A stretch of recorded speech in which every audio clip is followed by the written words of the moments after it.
I will let him tell you of the difficulty of making a work of great integrity and unity, and show the results of seeing within an island of mud a work of art beckoning. Mr. Harrover.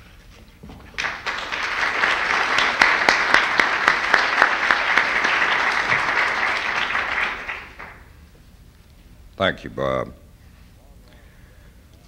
Long, long ago, Dallas was covered by water.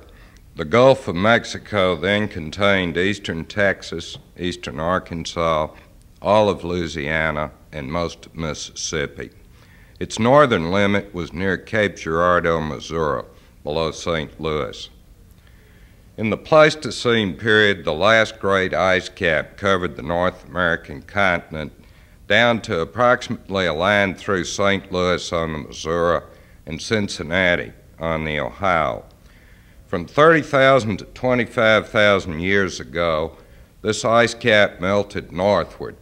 As it did so, torrents of water carried rock and sand and silt into the Gulf, filling it almost to its present configuration.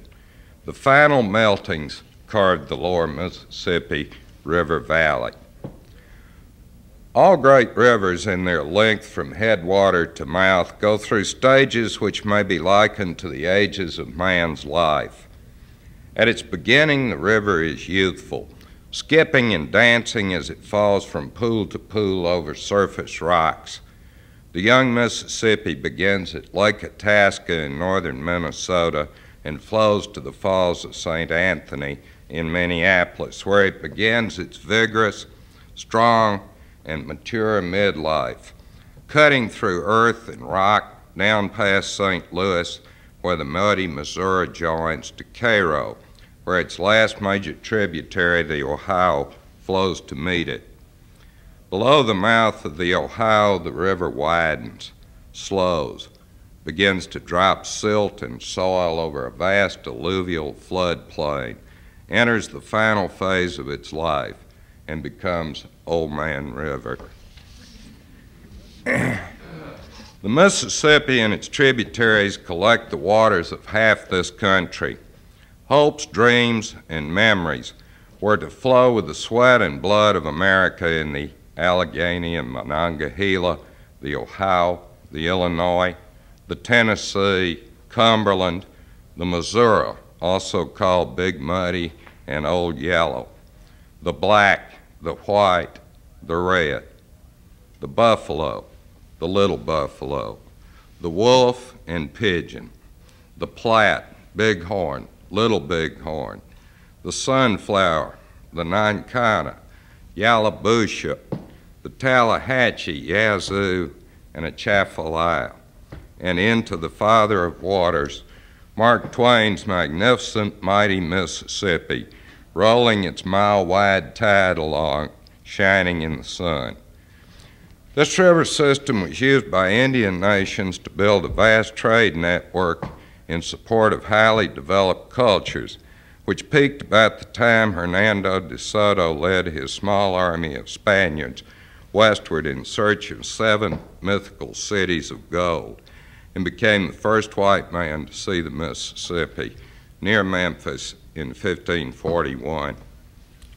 More than 100 years later, Marquette and Joliet, then LaSalle, came down the Mississippi from the north, claiming it and all the land it drains for France. During the 18th century, Spain, France, England, later the United States, struggled for control of the lower river and its valley. Spain eventually ceded its claims to France, who sold them to the United States in 1803 with the Louisiana Purchase. England's claims finally died with the Highland regiments, who fell piping in the mists of New Orleans before the long rifles of Jackson's small crew of Tennesseans, Kentuckians, effete New Orleanians, and free blacks, and the cannons of Jean Lafitte's pirates. Enter the land speculators. Like John Neely Bryan, they were lawyers from Nashville.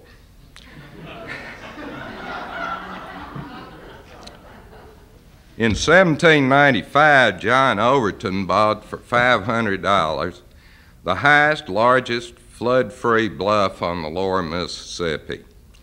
He went home and sold half interest in this future site of Memphis to his roommate, Andrew Jackson, for $100. To successfully promote the sale of land, they had to get rid of the Chickasaw Indians, who claimed it as their hunting grounds. Jackson did this in 1818 when he negotiated a treaty for the U.S. government which removed the Indians to Oklahoma along the Trail of Tears. The city was laid out in 1819, chartered in 1821.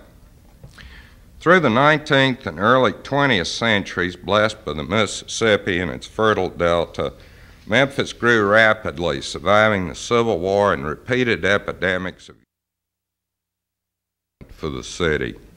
In 1968, Martin Luther King came to Memphis to lead marches in a peaceful sanitation workers' protest. Across from his motel, a vague figure rested his rifle on a windowsill, and as King stepped out for a breath of air, fired, mortally wounding him. Caught in an accident of time and place such as Dallas has known, Memphis and its downtown would never again be the same. Although no one was killed in the rioting that ensued, no one hurt, no buildings burned, still within 2 years almost all the shops and stores and hotels in the downtown area had closed. Now to the lure of the suburbs was added the fear of racial violence and crime in the inner city. Real estate speculators were delighted as farmland became subdivisions and shopping centers. Thus, the city sprawled without commensurate population growth. When the Latin people, the Spanish, French, Italians found a city, they put people places, plazas, courts, and promenades on the waterfront. When Anglo-Saxons found a city on the water, they considered the waterfront a place of rough commerce, build wharves and warehouses, and live as far away as possible. Memphians had not lived downtown on the river for over a century. No one lived downtown, not rich nor poor, white nor black. In the early 70s, the city fathers decided that downtown must be saved. It had symbolic value, it had tax revenue value, it had potential tourist value, and it had the Mississippi River, which had given birth to the city and which was magnificently appealing. It was wisely decided to encourage new residential development downtown by the adaptive reconstruction of vacant warehouses, office buildings, and hotels into apartments. The best way to bring vigorous new life to a downtown is to have people live there. And this worked. A whole new generation or two of suburbanites were harboring a secret desire to live downtown by the river. But they needed nearby a large recreational park, and there was no vacant land downtown for such a park. So the city decided to build this park on a 50-acre portion of a sandbar offshore in the Mississippi, which had always been known as Mud Island. My firm was chosen to design the entire park. We were told by the city only to make it useful and beautiful. I knew we would have to raise the 50 acres of island 15 feet to get it above flood level.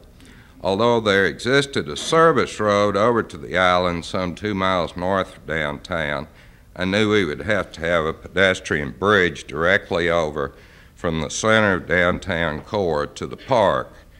And I knew we did not want automobiles in the park. I knew we wanted open playing fields, wooded areas, picnic areas, and a children's playground. But I struggled for 2 months trying to find that organizing principle which would give the park a special meaning, a special order.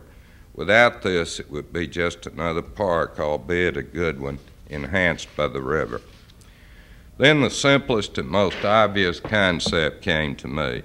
Why not have the park tell the story of the lower Mississippi River and its valley, its natural and cultural history, its people and their struggles, their folklore, food and music, its wildlife and vegetation, the river itself, how it was formed, its meanderings, how man fought to tame and control it, to use it, to simply coexist with it.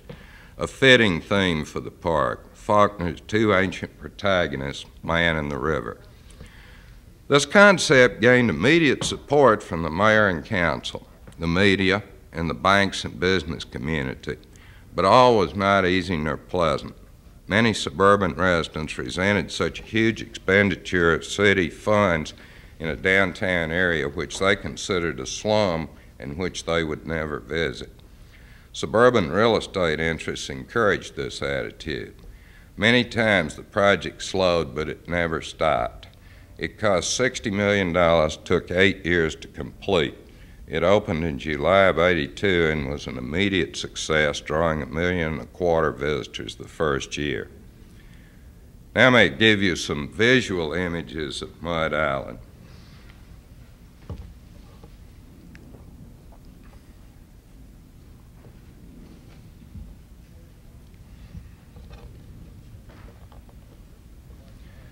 This is the way Mud Island looked when we first saw it. It contained an old airstrip with one hangar. As I said, the island is a sandbar, and a sandbar never gets very far above the river level of the river which forms it. The island is separated here from the city in the foreground by the Wolf River. The Mississippi, of course, is in the background. The river, the Mississippi and the Wolf, rise and fall about 40 feet each year from high to low water. Here you see the island in the background going underwater during a flood. And it gets quite nasty over there when the island goes underwater. Of course, the flooding of the island prevented any hardwood tree growth. It kept any shrubs from growing. We had some scrub growth, cottonwoods, and willow trees. So obviously we're going to have to raise this thing. Well, you do that by dredging the river. We put a dredge out in the middle of the river that worked very much like a large vacuum cleaner. And it sucked silt and sand from the river's bottom and deposited it back and forth across the island until finally it was built up the 15 feet required. This took about 6 months, and it did not leave a hole in the bottom of the river. The river carries over 1 million tons of silt and sand a day, dumping them off over the continental shelf into the Gulf of Mexico. These pictures were taken from my office window. There are many office buildings in downtown Memphis that overlook the Mississippi River. I felt the park should have a very strong, memorable form, that it should be able to be viewed as a composition that was pleasing to the eye from this distance away. It was also necessary, I felt, that the buildings, the forms on the island, not be terribly prominent. So we put a ridge down the center of the island to divide it. Many natural islands have central ridges. This sandbar, of course, did not. But that did several things. It buried the bulk of the buildings in earth, which was energy efficient, of course, but it also divided the island, which had been as flat as a board, into views. A view westward to Arkansas, a view back eastward to the city skyline, a northern component, a view downriver to the south. In other words, by building a wall down the middle of the island of earth, we created rooms, outdoor rooms and spaces in the park. This is the Gulf of Mexico on our river model. It's a contained thing. I'll go into that just a bit later. To get from the city, you come down Front Street, which is the last major street before the river bluff, and immediately behind City Hall, you go into a sort of an entrance structure, which leads you to a bridge or a transit system, taking you some 1,700 feet or about 4 city blocks over to the park. Now this all permanent construction had to be 50 feet, no less than 50 feet above high water. That's because the Wolf River is navigable. But since Memphis is on a bluff, we could go level out from the city and come in on the roof of a structure in the park. Now, 1,700 feet really isn't very far to walk, and the views are magnificent from up on the bridge as you become a pedestrian. But we decided for the aged, the elderly, people with little toddlers, we needed a faster, easier method of transport, so we designed a train, which was, the system was built, cable drawn in Switzerland. It carries 180 passengers standing per train. Trip takes 3 minutes. The two trains ping-pong back and forth, drawn by cable, carrying 3,000 visitors an hour each way to the park. It's very popular. Very few people walk, actually, given the choice. As you enter on the roof of a 5-story building, it's the only building I've ever designed where you entered on the roof and moved downward through the structure. It was kind of a fun experience. From that vantage point, you get great views of the park, which isn't easily understood as you're in its intricacies on the ground level. Below you, you see the river beyond you, and it's tremendous amount of commercial traffic. And actually, you're up at that top level, and you work your way down through this building to the ground level. And as you do so, you pass certain things. On the 3rd level down, you can get off and walk across the top of the island's ridge to the amphitheater, which holds 3,500 people. It's outdoors. Its stage is turned to the city, with the Wolf River separating it and offering a reflecting ground for the city, so that the background of the amphitheater at night is the skyline of the city.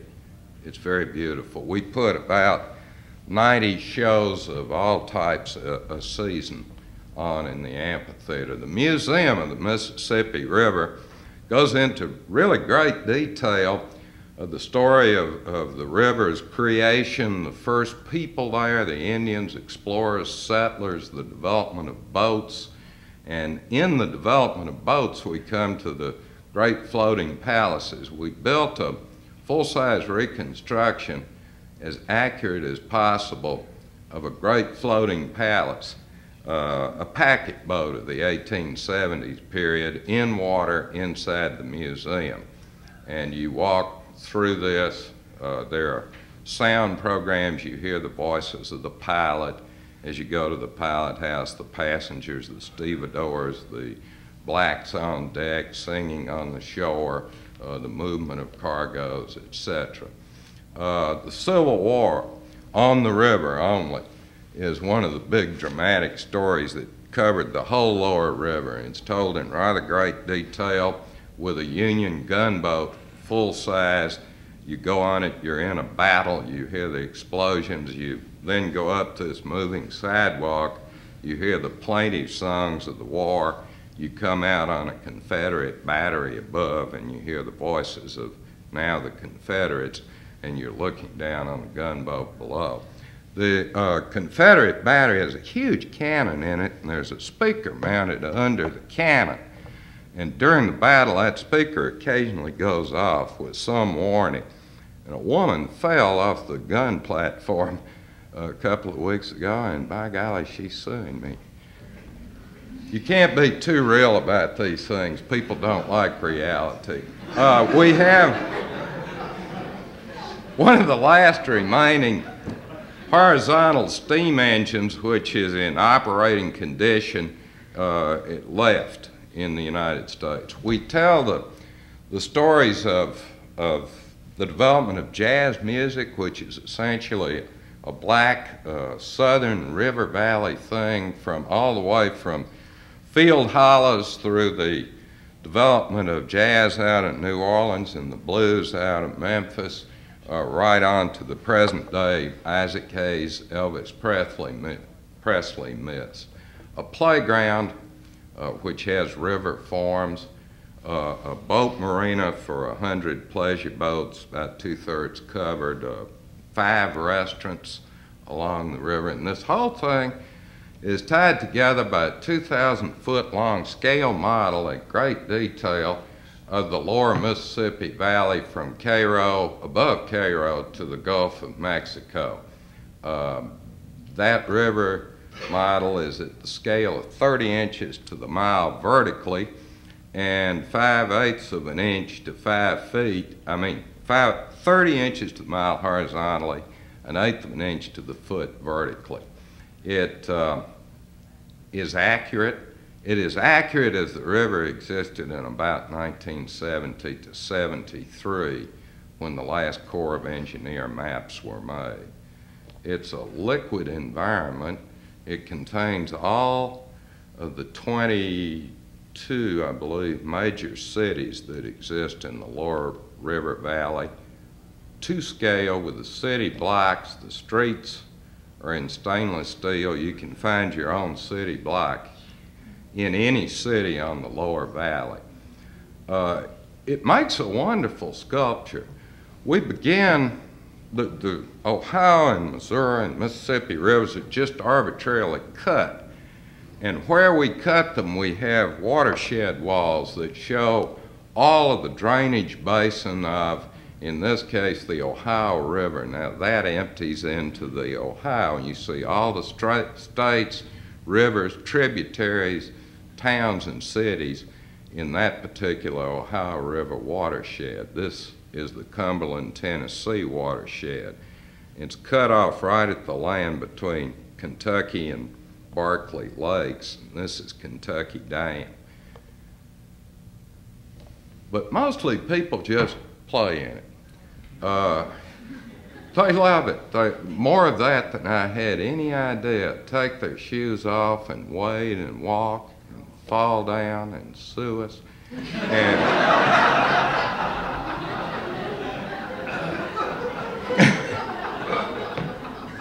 there's 1,750 of these 4x8 panels. They're all different, and almost any one of them would make a lovely abstract sculpture. It's a gathering place for people of the region and of our visitors. It gives you great views of the real river. Every 30 feet or so, there's a history plaque that's keyed to bronze plates in the river model, and it gives you all the various items down through history, from Indian tribes, Civil War battles, old plantations, towns that were founded, failed, steamboat wrecks, explosions. To read all of those almost 100 history plaques takes 5 hours. So it's not a lesson that you can learn nor a thing that you can experience in one trip. As we move from north on the river model in the island to south near the Gulf of Mexico, we pick up more indigenous and typical plant materials, going from the birches and the evergreens of Missouri down to the delta plants. Live oak won't grow in Memphis, unfortunately, but lilies and other things will, and reeds and bulrushes.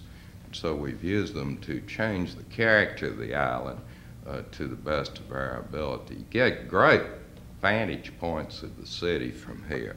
What stone, what type of materials? On the river model, it's precast concrete. It was done in styrofoam molds, and then it was like a lost wax process. The styrofoam was eaten away and sandblasted out, destroying the mold and leaving. This was done, 1,750 different molds, 4x8 feet, were made. That's how that was done. Each piece has 4 stainless steel legs, and you can put a ratchet on top and level it, and then you caulk the holes over, and you can always re-level it if we have another slight earthquake anyway. So, what has it done for the city? Well, I think it's certainly brought vigor to the city. More than anything, it proved that the city administration cared about the downtown area. With that encouragement, we began to get rebirth. We got new investment, new hotels, new office structures are being built, and the downtown area has picked up tremendously as a place of entertainment and of tourism. But also, I hope, and there's no way of proving this, that by as thoroughly as we could telling the story of the people, rich and poor, black, white, that have lived together for centuries down in this valley, that we gave Memphians a bit of pride and self-respect and purpose that perhaps weren't there before. Thank you.